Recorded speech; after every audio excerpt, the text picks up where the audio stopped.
Hello, everyone. My name is Vivian. I wanted to talk to you today from more of a personal standpoint. This isn't anything like my typical content, and I'm not asking for anything here. I just wanted to talk about something that's been going on with me and something that has been severely affecting my mental state and my my ability to live. I know that sounds a bit dramatic, but, well, let me explain. For those of you who don't know, I am a person who suffers from a variety of disabilities. Now, when I say that, I want to be very clear that I'm not referring to anything that I have self-diagnosed or just Googled the symptoms of and decided I have. These are all things that I have been told by a variety of medical professionals from a variety of clinics and facilities that I have these specific problems. The disabilities I'm referring to are a mix of physical disabilities and mental disabilities, and while I won't go into every specific one, here are a few of the highlights, if you want to call them that. Just to list some of the items from the list of disabilities I live with on a day-to-day basis, not all, just some. Osteoarthritis, bipolar depression, high-functioning autism, schizophrenia, PTSD, anxiety, hypothyroidism, and for some of my longer viewing audiences, last year you might remember I herniated a disc in my spine that I have been unable to get operated on. Now again, that's just some of the things I'm dealing with, but if that gives you any indication of the severity of the problem, well, there you go. While some of the disabilities on that list and the ones I didn't mention have only cropped up in the last few years, the majority of the mental health ones I've been dealing with for practically my whole life. I did not have proper access to healthcare growing up due to growing up in a lower income household. We did our best to make it by, and I made it to this day, so there's a number of successes that got me to this point, but in terms of substantial medical help or resources, needless to say, I did not have those opportunities as much as my parents tried. However, it has gotten to a point where it has become blatantly obvious to me and to pretty much anyone who has come into contact with me and gotten to know the severity of the problems that I deal with that I cannot continue just acting like everything is fine. And what I mean by that, well, basically, I've been destroying myself trying to get things to just work. As of this recording, I have had almost 20 jobs. I turned 25 only a few days ago. 20 jobs in almost 25 years. That's almost a job a year. As it stands, I can't, at least not for very long. I can't stand from anywhere between 10 to 30 minutes without experiencing pain. I have to use the motor carts at the store just to get around the store, and I generally have to be accompanied while at the store in order to not have a panic attack or to be flustered. And in the few times I do have to go by myself, I have to wear headphones just to keep myself from panicking. Right now, you're able to see an illusion of me looking at you right in the eye because I'm looking right at the camera. But if you were a real person, I wouldn't be able to do this. I struggle immensely with looking people directly in the eye. This is about the best illusion of a functioning social situation that I could possibly be in, one in which I am the only participant, and that is even a struggle on that part. A little over a month ago, I lost one of my most recent jobs, and it took over a month for me to get a job offer, and I only got a job offer after applying to like hundreds of jobs during that month period. Very quickly, it became obvious that when applying to jobs, when I checked the little box, self-identifying as a disabled person, it severely limited my prospects. even now at a job that I recently have been able to get hired at, it has become very, very clear that I can't do it. I'm not able to work. So what does one do generally when they are not able to work? Physically, mentally, what have you? Well, the obvious answer is one that I'm going to be addressing right now, and that's apply for disability. I've used that word a lot, disability, in this video, and it's an apt description because I am a disabled person. I have had multiple medical professionals, be it practitioners, doctors, nurses, tell me that because of my various ailments, I am unable to work without basically shortening my lifespan and or just doing it within a shred of proficiency. Not the most flattering thing to be told, but it's true. I can't deny it. I tried for years to deny it, to act like there wasn't a problem, but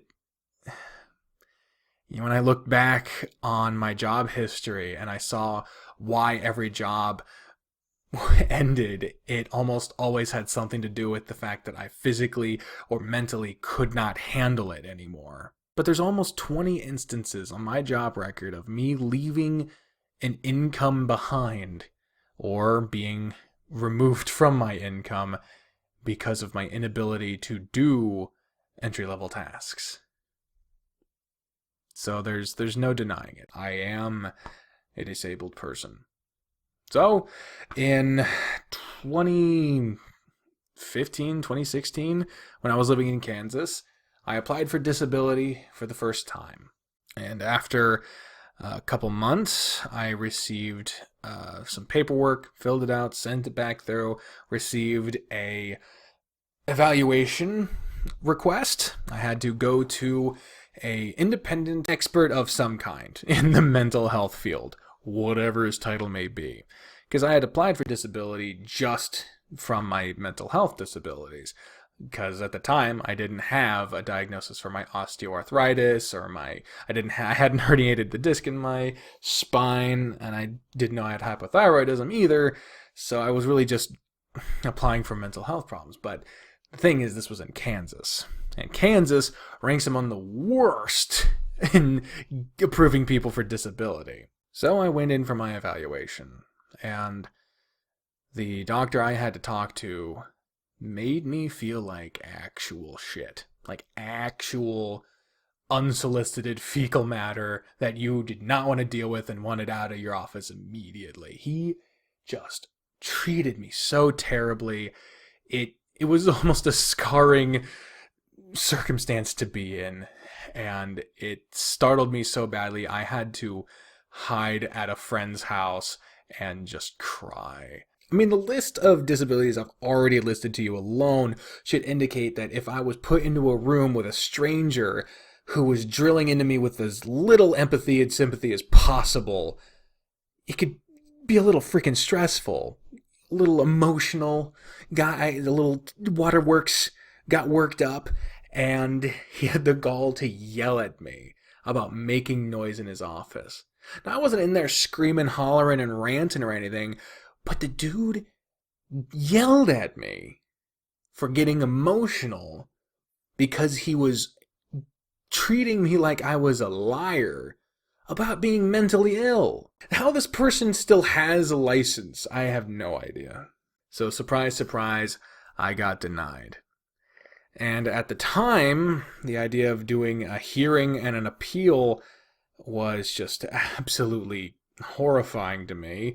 How would we pay for it? How would we do it? I don't want to go in front of a freaking judge. I'm terrified of cops. The whole judicial and police system, it just terrifies me irrationally, I admit, but it does. And so I basically gave up. I was so disillusioned and I was just torn to shreds by this whole process that I basically just waited out the waiting period between applications before applying again. And so I did. We went through the whole rigmarole again, and mind you, this whole process takes months at a time. One determination could last anywhere between 3 to 6 months to a number of years before you even get anything, if you do. And that was just for applying for mental disabilities. Because if you apply for disability and SSI, because there is a difference between the two, disability, the earnings you would potentially get is based off of the amount of time you spent working and the amount of funds you've put into the Social Security system. But SSI is based more on the level of affliction that you have. So you apply for both of those. Because I'm young, I don't have much time spent in the workforce, so I'd get maybe, I don't know what, I wouldn't get much in terms of anything from the money I've put into the system. So you apply for SSI as well, and now I'm applying for physical and mental disabilities. So everything's times 4, the amount of paperwork is exhausting, but back then I was just doing mental. And that was still taking forever. So I applied again, got more paperwork in the mail, sent it back out, and I got a letter telling me that I was going to be evaluated by the same guy as last time. And I fucking panicked. I panicked so hard. I didn't know what to do. I was home alone. There was a number to call, and in a panic, I called that number and worked my way through so many phone trees just trying to find someone who could change my appointment. And every time, these poor people who had nothing to do with my case probably had to hear me panically trying to say that I could not talk to that man again, because he did such a number on me that I was scared to apply again afterward. Like, I was terrified of this guy. But finally, I did get my evaluation changed to a different person at a different clinic that was actually just right across the street from the old guy, but different guy. And he was much better about it. He was much nicer, more understanding. But even after that evaluation, he told me, like, look, there are lawyers that will only charge you if you win.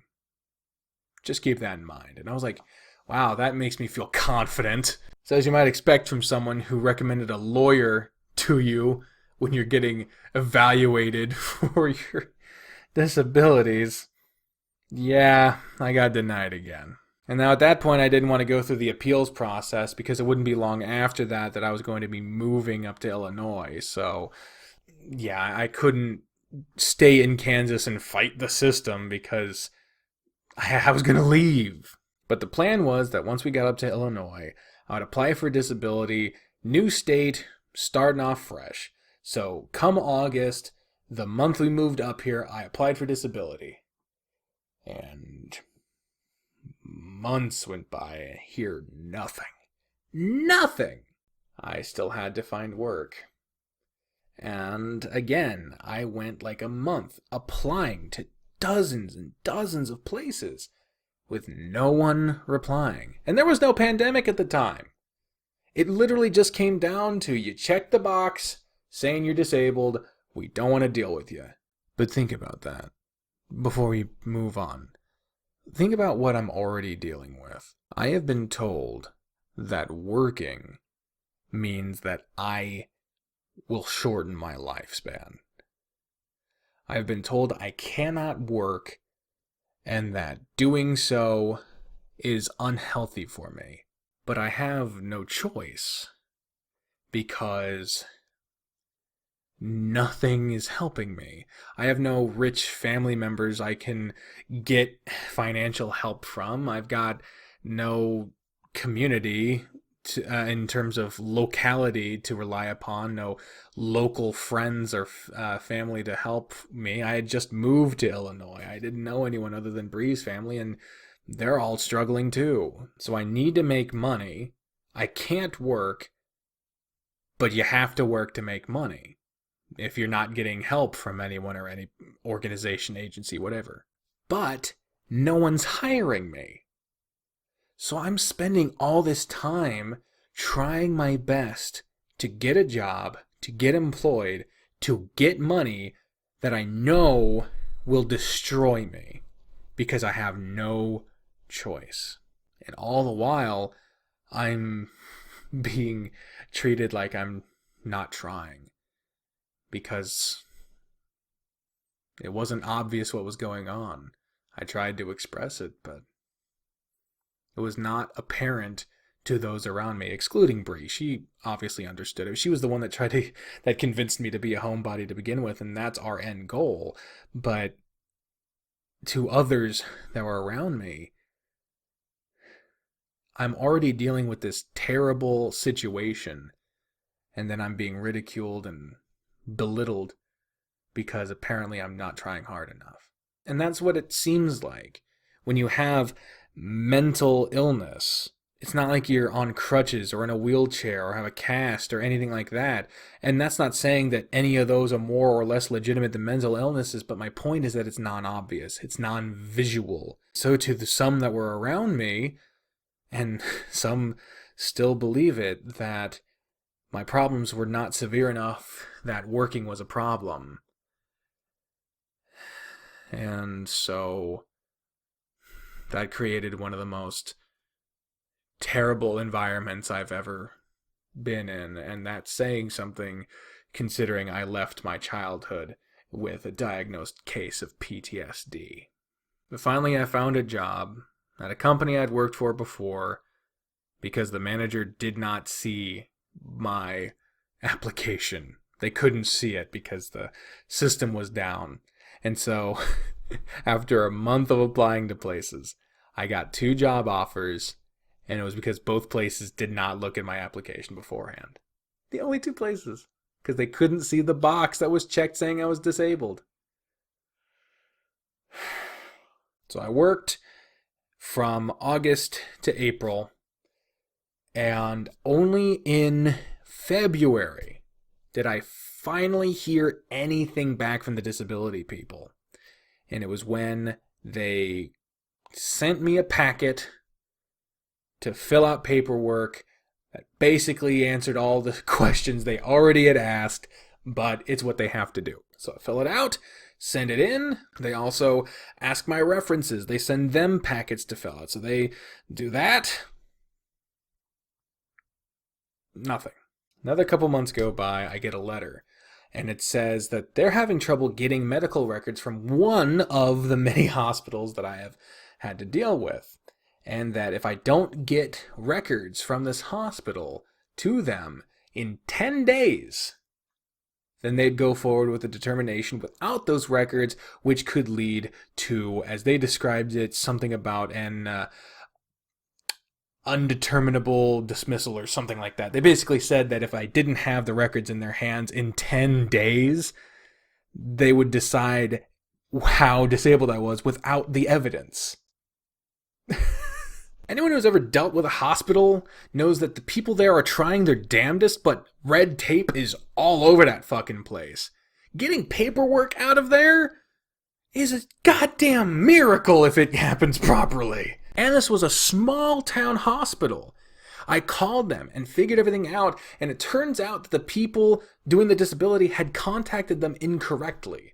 So I had to call my case manager to give them a fax number that would then be able to contact the copy service that does those requests for the hospital. And that copy service only works 1 day a week on Wednesdays. So imagine this. I call them. They say, get this fax number to your case manager, and hopefully within about 7 days, they will get the request. And one person is going to have to go through the entire caseload and hopefully get to yours by the end of the day. In addition to that, I wasn't getting much feedback from the person doing my case, which totally understandable right now given everything going on in the world.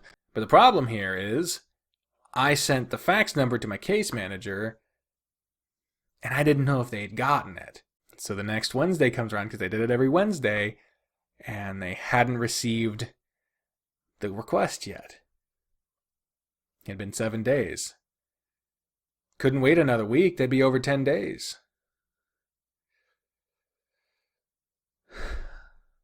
At that point, it really seemed like I was fucked. But by some miracle, I called later to ask a supplemental question that I had forgotten to ask, and they mentioned that they finally got it. It was like 20th in line though. And the day was already halfway done. So they were like, it's probably not going to happen. My best hope was to call my case manager again, who, again, still hadn't called me back a week earlier, and say, hey, they got the request, they'll get it to you soon, please wait another week. And fortunately, they didn't have to, because whoever the hell was doing that copy service in that small town hospital got to my fucking case. It was like one of the last ones of the day. And my case manager finally called me and said, we got your records. You don't have to worry about it. I was like, fuck. So happy. So now I know that they have my medical records from at least that hospital. Hopefully they got them from all the other places I listed, but we'll see. So happy ending, yeah? This is the part where I say that they have my records, they saw all the evidence, and that I'm getting approved? No, that's not what the fuck I'm about to say. Instead, the best news I have is that I have none. Because it's been a couple months. Still have no news. Nothing.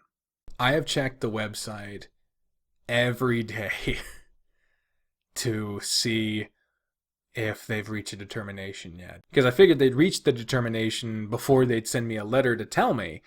So I'd at least know whatever they decide early. And that's not even accounting for if they say no.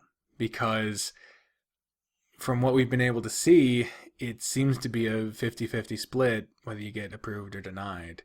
Now, if you appeal, the thing I was avoiding before, your chances of getting approved go up to around 70%, which is better. It's better, that's for sure. But we're talking years here. We're talking years, because it could take another 3 to 6, probably longer months for them to get you a date for your hearing. And that date could be who the hell knows how far off from wherever you're at right now. And I don't even know how that process would go. I don't know anything about doing lawyer stuff or courtroom stuff. It all scares me, and I have no idea what I'd be doing, how I'd be doing it, and ultimately there's no guarantee it would even matter in the first place. So in the meantime, all I'm left with is having to do what I can't, which is working, constantly failing, and having my entire life in the balance because I have to do this job. No matter what the job is, I can barely breathe coming home. All I've been doing is training so far. I've only done 2 shifts of training, and both times I've come home barely able to move. I can't stand for 10 minutes without being in pain.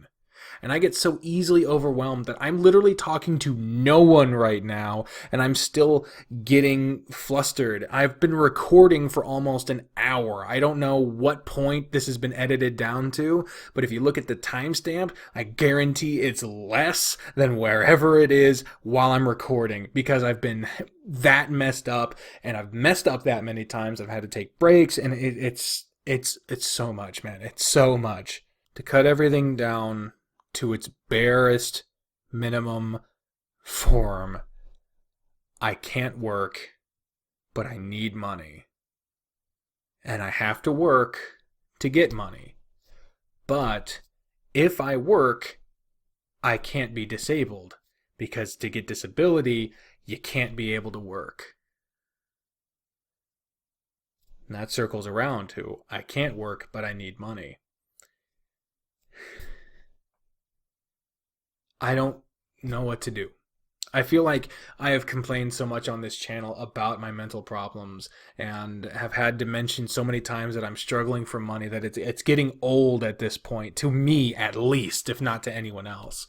And I have very generous people on Patreon that have been and giving me a few dollars here or there. Some people have larger donations than others. I have a super patron, a couple super patrons over there that bring in about $200 a month, and that has saved my ass more times than not, because that's how fucking close it gets sometimes.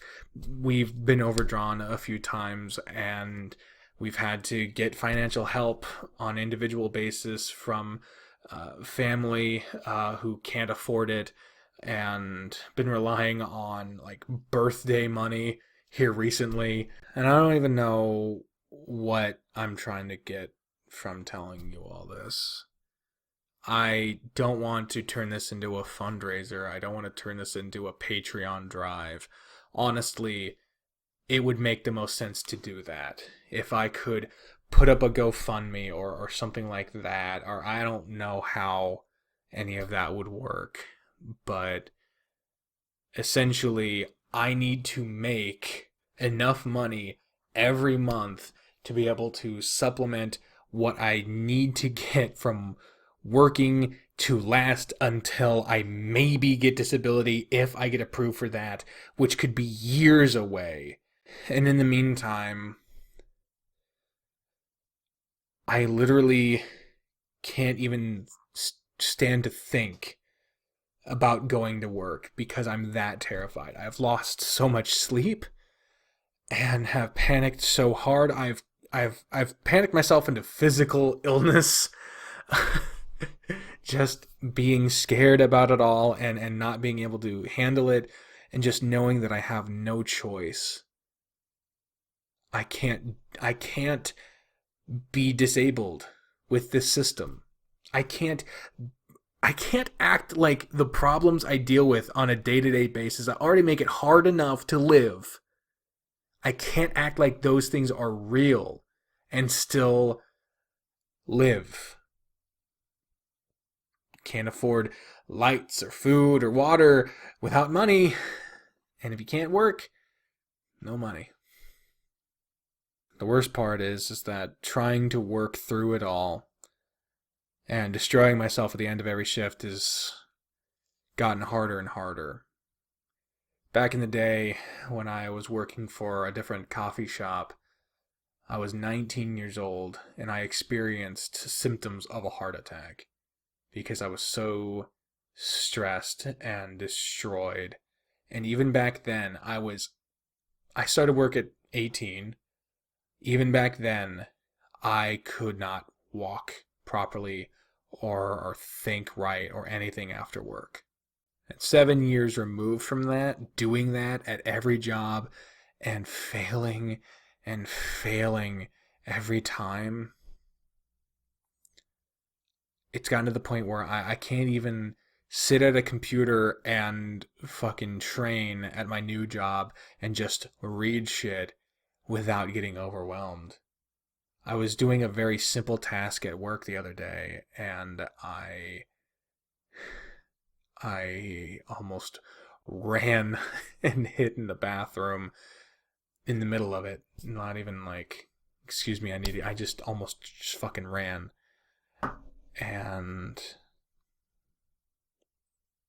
it's become clear that I cannot keep acting like things are fine and just trying to work until maybe I can actually live as if the disabilities I have are real. This whole system is pushing like a fake version of reality where you don't have to be disabled until they decide you are. And if you've worked for long enough, maybe they'll help you. How does that work? Without having family or friends that could bankroll me for the years it would take for them to maybe decide I'm worth helping, how am I supposed to survive? How am I supposed to live through this? It doesn't make any sense. I can't do basic shit, and they're making me feel as worthless as possible. And I get that the whole reason is to try to weed out the people that don't really need it, or the people that are maybe filing false fucking claims. But you're punishing everyone this way. And I don't know what to do. I have work tomorrow. I don't know how I'm going to do it. It's an 8-hour shift. I've worried myself into cramps, and I don't know how to. I don't know how I'm going to do it. I don't know if I can. When you're suicidal, high stress environments become life or death situations. And for years, they've been putting me in these positions because they just decided I wasn't worth helping. And I have nothing else I can do. I have no options. I don't know what I'm going to do tomorrow. I don't know what I'm going to do for the next few years. I don't know. So I guess if you have the ability and the will to, I have Patreon. I don't have anything to offer over there for a reward other than putting your name on the end slate because I'm not an artist. I can't make anything. I don't have really anything to offer you. If you see just how messed up it is and are willing to hopefully make it a little easier. I don't know.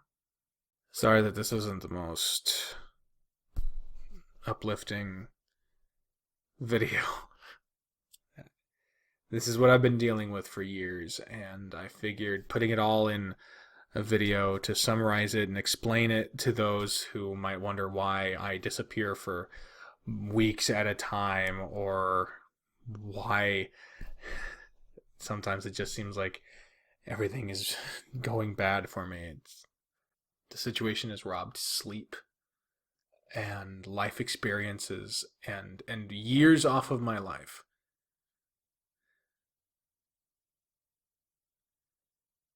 And there's no real end in sight. So thank you all very much for watching and making it to the end of the video. Yeah. I hope you all have a good day. I hope I do too.